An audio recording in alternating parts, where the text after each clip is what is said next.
What's the one thing that we're all chasing in sim racing? That feeling, that raw, visceral connection when the real world just melts away and you're there in the car on the absolute limit.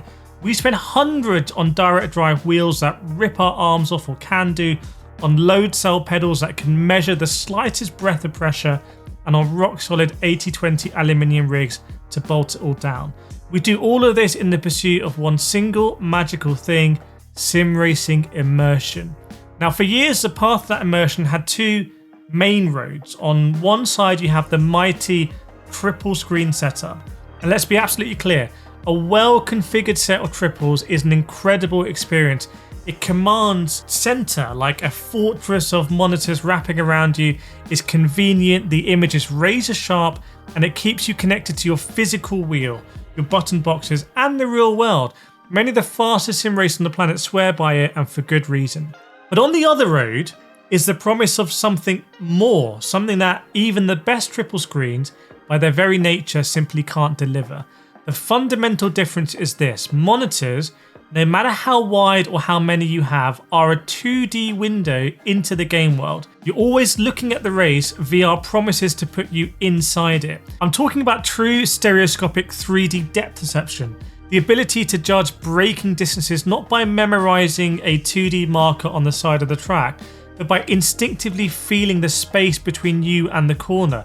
It's the ability to naturally glance into the apex of a hairpin, to check your mirror with a flick of your eyes, to see that car right by you in your blind spot by just turning your head. That is the promise of VR. It's not about looking at a screen, it's about being in the cockpit. And when it works, it's absolute magic. The sense of speed is on another level because your peripheral vision is finally truly engaged, just like it is in a real car. Many people who switch to VR report that the added depth perception makes them genuinely better drivers. They become more consistent, more precise, and yes, even faster. It can be an absolute game changer. The first time you thread the needle through the chicane at Monza or dive fearlessly up Eau Rouge in VR, you understand, you just get it. But, and this is a very big, very important but, let's be honest with ourselves, for a long time the VR experience hasn't been the perfect dream. For many, it's been a source of intense frustration and disappointment. These issues aren't just small annoyances, they form an interconnected chain of compromises that has created a massive barrier for the most serious of sim racers. It does start with the physical hardware itself. For years, the headsets have been very, very, very heavy and front-loaded, like strapping a massive brick to the front of your face. That causes pressure points and headaches after as little as 30 minutes, making 1-hour endurance races feel like a very intense session. They've also got the capability to get hot and sweaty, fogging up the lenses and making the whole experience uncomfortable. Then there's the infamous scuba mask effect. You're supposed to be immersed in this vast, open racetrack, but instead, you feel like you're staring through a pair of binoculars. Your peripheral vision is just black, creating a sense of tunnel vision. It completely breaks the illusion of being in a car and feels claustrophobic, the exact opposite of what VR is supposed to do. This leads to the dreaded faff, because when the hardware wasn't perfect and rendering two separate high resolution images for VR was really, really incredibly demanding for even the top end PCs, users found themselves spending more time tweaking settings, fighting with software, and troubleshooting problems than actually driving. You'd spend an hour in the forums and the config files just to get 20 minutes of track time. Let's be honest, we've all been there. And after all that effort, perhaps the biggest immersion killer of all, you finally get in the car and the image was blurry and a compressed mess as well. Many have complained that the visual quality was worse than a basic 1080p monitor with jagged edges and a soft focus, especially on headsets that stream compressed video. I certainly remember on the PSVR 1 that it wasn't this promised land of VR, like it was a very blurry image, and it's pretty similar with PSVR 2 on PlayStation 5 as well. And that entire chain of failures is why so many have tried VR and walked away, concluding it just wasn't ready for prime time. These problems held VR back for years in sim racing. But what if you could have the immersion without the compromises? So there are some new companies making new headsets. This particular headset is a sponsored pimax Crystal Light headset, but there are many other headsets on the market like the Meta Quest 3 that are also ushering in this new generation of sim racing. Now, speaking of Pimax, the sponsor of this headset, they have been focused on breaking the chain of compromises on every link. The first and most obvious problem they tackled was the scuba mask, which is having this kind of narrow field of view. So their signature feature has always been having this big front plate that has a massive field of view. It's pretty big in the Pimax Crystal Lite. It's even bigger in the Pimax Crystal Super. So those aren't small incremental increases. They are pretty big generational leaps that take you from feeling like you've got that tunnel vision to actually enjoying the wide field of view and actually feeling like a more sense of speed as well. So what's this mean on the track? It practically means that you can see the car alongside you without having to unnaturally crane your head to get that tunnel vision in the right place. So you don't have to have incredible F1 neck muscles to drive an F1 car in sim racing. It means that your peripheral vision is finally engaged in sim racing in a VR headset. It's feeding your brain the visual cues it needs to create a true visceral sense of speed. It means you have the situational awareness to navigate first lap chaos and go too wide in a corner with total confidence. It's not just more immersive, it's actually a genuine competitive advantage. But a wide field of view is useless if it's a blurry mess. That's the second compromise Pimax basically eliminated in the Pimax Crystal Lite headset by using a really high resolution display. Many common VR headsets also use plastic Fresnel lenses, which are cheap to make but can cause distracting glare and God rays. Pimax uses high quality aspheric lenses made of glass. The Meta Quest 3 also uses really good lenses as well. And when you pair these great clear lenses with high quality displays, as Pimax Crystal, for example, packs a staggering 2880 by 2880 per eye. Just think about that for a second. The result is just mind-blowing clarity. There's no screen door effect, basically. You can't see the individual pixels anymore. Distant objects like braking markers and curbs remain sharp and defined. They don't go into this blurry mess, allowing you to spot your lines with precision even at high speed. Now, the next point might be the most important and most overlooked, and it's the reason why a lot of sim racers are going with Pimax headsets. It's because of the way that the headset actually gets video from your PC.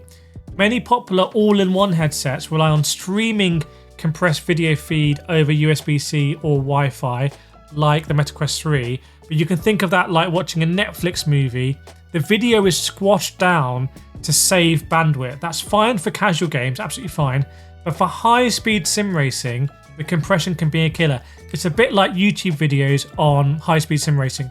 It creates visual artifacts, blurriness, and most critically, it can add precious milliseconds of latency or delay between what your PC renders and what you see. So the Pimax headsets, like the Pimax Crystal Lite, use a direct DisplayPort connection.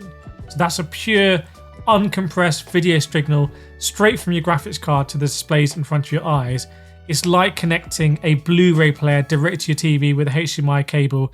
You get the raw, perfect signal. You get no compression, no extra processing, and no added latency. You might hear people talk about this with compression streaming. I would say it's even more important when you've got a VR headset strapped to your face. It's the only way to guarantee that you're seeing the best, cleanest, and most responsive image that your PC can actually reproduce. And for a discipline where every millisecond counts, a native DisplayPort connection for some people is going to be a non-negotiable feature. When you look at the landscape of VR headsets for sim racing, the choice starts to become clear. You do have fantastic all-rounders like the Meta Quest 3, which does offer great value and versatility and great comfort as well. But for a sim racer, the Achilles heel might be that compressed video signal over USB-C. You're not going to be getting the raw performance from your graphics card.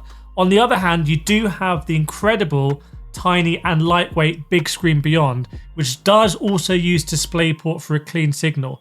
However, in order to achieve its small size, it does make sacrifices in terms of requiring external lighthouses and other things need to get set up.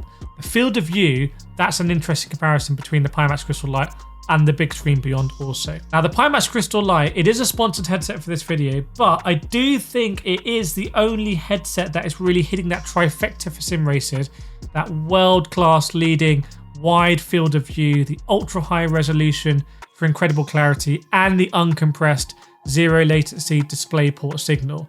It doesn't ask you to compromise. I think the big screen beyond deserves to be in the conversation as well. Now, a headset this powerful does benefit from fine tuning, and I would say fine tuning is another non-negotiable when you're getting a headset like this. Like, don't expect a fantastic plug and play experience.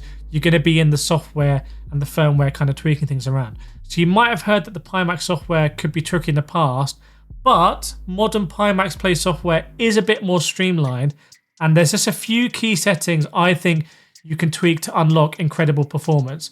So for iRacing, the absolute game changer is enabling MVP in the graphics settings. This activates iRacing's own super efficient rendering system that dramatically reduces the load on a GPU, trying to let you hit those rock solid 90 or even 120 frames a second that you can use a pimax Crystal Lite in. For aestheticals and competizione, the key is VR pixel density.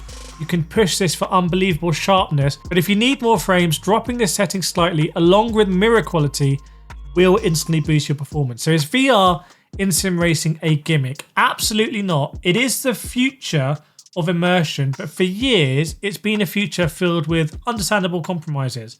What Pimax and other headset manufacturers are doing now is trying to systematically eliminate those compromises for the sim racer. They solve the tunnel vision, they solve the blurriness, and they solve the latency and compression.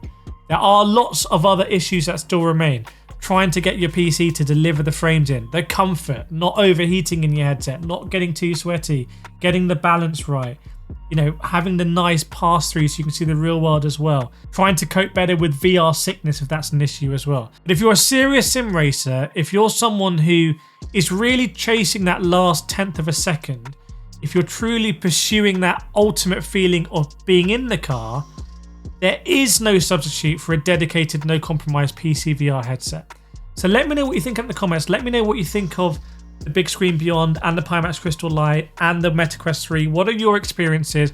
What do you think of the compromises that still remain? If you do want to pick up a pimax Crystal headset, there will be a discount and affiliate link in the description. So do check that out if you want to know the current pricing. But thanks so much for listening. And yeah, VR sim racing, we're getting really, really, really close.